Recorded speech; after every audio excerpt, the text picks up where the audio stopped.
Hi guys, good afternoon. So இதயம் serial review பார்த்துடலாமா? அதுக்கு முன்னாடி நம்ம சேனலை சப்ஸ்கிரைப் பண்ண மறந்துடாதீங்க. லைக் பண்ணுங்கள், ஷேர் பண்ணுங்கள், கமெண்ட்ஸ் பண்ணுங்கள். ஸோ இதயம் சீரியல் இன்றைக்கி எபிசோட் எப்படி போச்சு? பரவாயில்லாமல் தான் கைஸ் போச்சு. எல்லாருமே வந்து கூடி கூடி பேசுகிறாங்களே ஒழிய, அதாவது தவளையும் சாரி ஃபஸ்ட்டு யார் பேசுனா, மித்ராவும் அந்த நந்தினியும் பேசுனாங்க. அடுத்து தவளையும் ஆதியும் பேசுனாங்க. இங்கிட்டு பாட்டியும் பாரதியும் பேசுகிறாங்க. ஆக மொத்தம் எல்லாம் கூடி கூடி பேசுகிறாங்களே ஒழிய ஒரு முடிவு சொல்ல மாட்டேங்கிறாங்களே. அதைத்தானே நாங்களே எதிர்பார்த்துட்ருக்குறோம். ஒரு முடிவுங்கிறதே இந்த சீரியலில் எப்போ தான் வரும் அப்படின்ற மாதிரி தான் இருக்குது.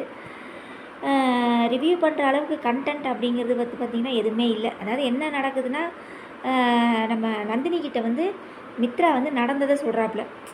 ஆதி வந்து பார்க்குறதுக்கு நல்லா இருக்கார், ஆனால் இந்த மாதிரி ஒருத்தர் கல்யாணம் ஆனவரை போய் நீ கல்யாணம் பண்ணுறேன்னு நினைக்கிற பார்த்தியா, இதை தான் என்னால் இது பண்ண முடியலன்னு சொல்லி நந்தினி பொண்ணு சொல்கிறாப்புல. அதெல்லாம் எனக்கு தெரியாது. ஆதி வந்து எனக்கு எதுக்கு பிடிச்சிருக்குன்னு தெரியல. காலேஜில் நாங்கள் 2 பேரும் ஒன்றா படித்தோம்.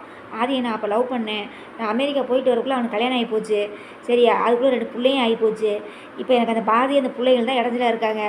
எனக்கும் ஆதிக்கு நீ தான் கல்யாணம் பண்ணி வைக்கணும்னு சொல்லி சொல்கிறாப்புல. யார்? மித்ரா. யார்கிட்ட? நந்தினிக்கிட்ட. உடனே நந்தினியும் டோன்ட் வரி, யூ ஃபீல் பண்ணாத, சரியா, நான் இருக்கிறேன், நான் உனக்கு கல்யாணம் பண்ணி வைக்கிறேன், சரியா அப்படின்னு சொல்லி நம்பிக்கை வார்த்தை சொல்லி 2 பேரும் காப்பி குடிக்க போகிறாங்க. அதுக்கப்புறம் நம்ம பாரதியை வந்து வேலைக்காரின்னு சொல்லியிருப்பாங்க இல்லையா, அதனால நம்ம ஆதி ரொம்ப ஃபீல் பண்ணுறாருன்னு நினச்சி மித்ரா போய் அவனை சொறிவா. உடனே ஆதி இருந்துட்டு, அதெல்லாம் எனக்கு ஒன்றும் பிரச்சனை இல்லை, நான் நார்மலாக தான் இருக்கிறேன், இப்போ என்ன சொல்ல சொல்லு அப்படின்னோடனே அவள் குடும்பத்தோட பெருமை அருமை இது அந்த அந்த சொந்தம் இந்த சொந்தம், எங்கள் அத்தை இப்படி எங்கள் அத்தை அப்படி அப்படின்னு சொல்லி ஆதிக்கிட்ட பெருமை பேத்திக்கிட்டு இருக்காப்புல மித்ரா. அதுக்கப்புறம் இப்போ என்ன, உன் ஃபேமிலியை பற்றி என்கிட்ட சொல்லணும், சொல்லிட்டேல, உன் வேலையை பார்த்துட்டு போ அப்படின்னு சொல்லிவிட்டு அந்த இடத்த விட்டு கிளம்பிடுறாப்புல. அப்புறம் நம்ம கண்ணாடி பாட்டிக்கு ரொம்ப கோவம் வந்துடுது. ஏன் பாரதி நீ இப்படி இருக்கிற, எத்தனை தடவை தான் உனக்கு சொல்கிறது, நீ புத்திசாலி, தயவு செஞ்சு ஆதிக்கிட்ட போய் உண்மையை சொல்லு, யாரை பார்த்து அவள் வேலைக்காரின்னு சொல்கிறா, நீ தான் அந்த வீட்டோட ஓனரு, நீ தான் ஆதியோட பொண்டாட்டின்னு சொல்லு பாரதி, வாயை திறந்து பேசு பாரதி, வாயிலிருந்த கொலக்கட்டியை துப்பு பாரதி அப்படின்னு சொல்லாத குறைய அந்த பாட்டி காலில் விழுகாத குறைய அந்த பாரதிக்கிட்ட கெஞ்சிக்கிட்டு இருக்குது. இந்த மேடம் இப்போ தான் கையை கட்டிக்கிட்டு,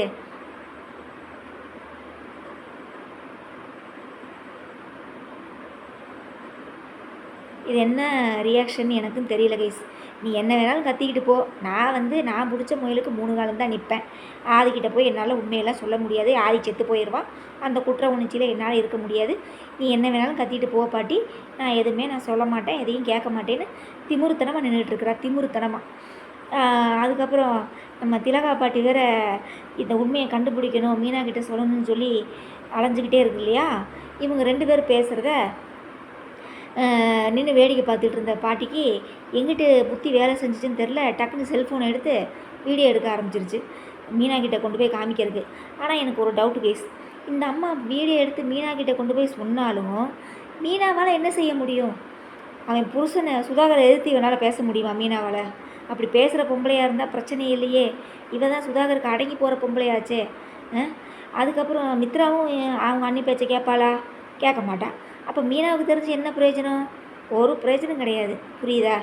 அதுக்கப்புறம் தவளையும் ஆதி என்ன சொல்கிறாங்க, தவளையும் வந்து நீங்கள் போய் அண்ணிக்கிட்ட பேசுங்க, எந்த சூழ்நிலை வந்தாலும் நீங்கள் ரெண்டு பொண்ணுங்களுக்கு மத்தியில் இது பண்ணிக்கிட்டு இருக்காதீங்க, மித்ராவை கூட நீங்கள் இப்போ விட்டுருங்க, அண்ணி ரொம்ப பாவம், அவங்க குழந்தைகளை வச்சு கஷ்டப்படுறாங்க, நீங்கள் தான் அவங்களுக்கு பக்கபலமாக துணையாக இருக்கணும் அப்படின்னு சொல்லி சொல்கிறாப்புல. இப்போயே போய் பேசுங்க அப்படிங்கிறாப்புல. ஆதியும் அதே மாதிரி தான் என்ன செய்கிறான், சொன்னதையே சொல்லிகிட்டு இருக்கிறான். நான் இந்த மாதிரி 2 பொண்ணுங்களுக்கு இடையில மாட்டிக்கிட்டேன், நான் 2 பொண்ணுங்களே ஏமாற்றிட்டு இருக்கிறேன், இல்லை மித்ரா வந்து எனக்கு கல்யாண விஷயம் தெரிஞ்சு பழகுறாளா, இதான் எல்லா விஷயத்துலேயும் ஒரு மர்மம் ஒழிஞ்சிக்கிட்டு இருக்குதாம்மா. என்ன மர்மம் ஒழிஞ்சிட்ருக்குன்னு எனக்கும் தெரியல கைஸ்.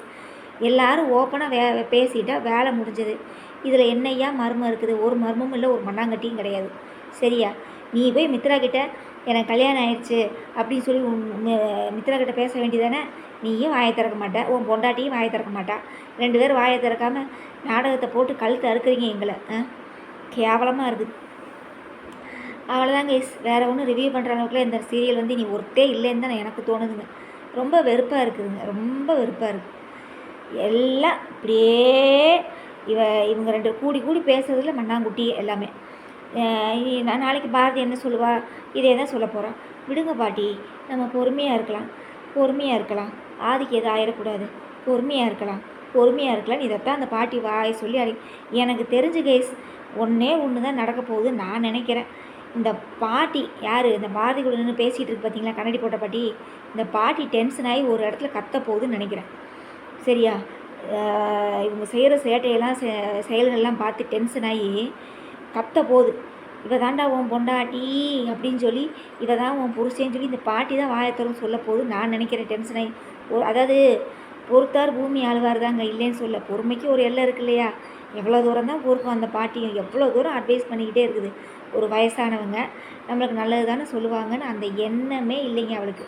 துளி கூட அந்த எண்ணமே கிடையாது. புருஷன் செத்து போயிடுவான், புருஷன் உண்மையை சொல்லி செத்தா கூட பிரச்சனை இல்லை கேஸ். இன்னொருத்தனுக்கு எதுக்கு நீ தாரவாத்து கொடுக்குறேன்னு தான் நாங்களும் நினைக்கிறோம். புரியுதா? மித்ராவை எதுக்கு ஆதியை கல்யாணம் பண்ணி இது பண்ணிக்கிட்டு இருக்கிற? செத்துட்டு போகிறான், உண்மையை சொல்லு. நீ பிள்ளைகளோட 5 வருஷம் வாழலையா? நீ அந்த 5 வருஷம் அந்த பிள்ளைகளை நல்லபடியாக நீ வளர்த்து ஆளாக்கலையா? இப்போ பசங்களும் பெருசாகிட்டாங்க, அவங்கவுங்க வேலையை அவங்கவுங்க செய்கிற அளவுக்கு பெருசாகிட்டாங்க. கூட்டிகிட்டு போய் தனியாக வாழு. இன்னும் புருஷன் செத்துருவான்னு உண்மையை சொல்லாமல் வாயை மூடிக்கிட்டே இருக்கிறதுக்கு உண்மையை சொல்லி அவன் செத்தே கூட போகிறான் சாமி. அதுக்கு எதுக்கு நீ அடுத்தவளுக்கு தாரவாத்து கொடுக்குற? ஆதியை அப்படி தாரவாத்து கொடுக்குறதுக்கு உனக்கு என்ன ரைட்ஸ் இருக்குது முதல்ல?